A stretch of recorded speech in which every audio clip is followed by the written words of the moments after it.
সরকার প্রথমেই উপস্থিত শ্রদ্ধেয় প্রধান শিক্ষক মহাশয় এবং প্রিয় অতিথিবৃন্দ, শিক্ষক শিক্ষিকাগণ এবং প্রিয় সহপাঠীবৃন্দ, আপনাদের সবাইকে জানাই রবীন্দ্র জয়ন্তীর আন্তরিক শুভেচ্ছা ও অভিনন্দন।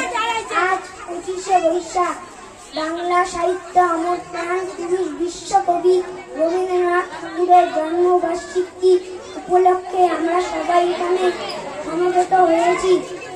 1861 সালে 7ই মে এবং 1268 সালে 25শে বৈশাখ কলকাতা শহরে জোড়াসাঁকো ঠাকুর পরিবারে রবীন্দ্রনাথ ঠাকুর জন্মগ্রহণ করেন।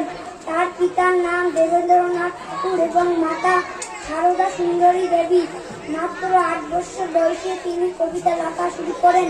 তিনি ছিলেন একাধারের প্রতিভাবান কবি, সঙ্গীতকার, চিত্রশিল্পী, নাট্যকার, ছোট গল্পকার।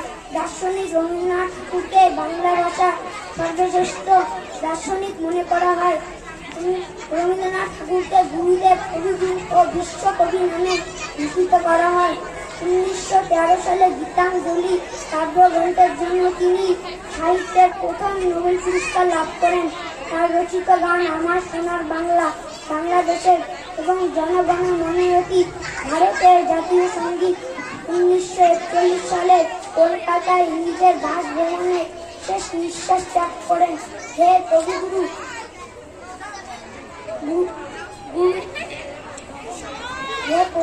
লৌহ প্রণাম। ধন্যবাদ।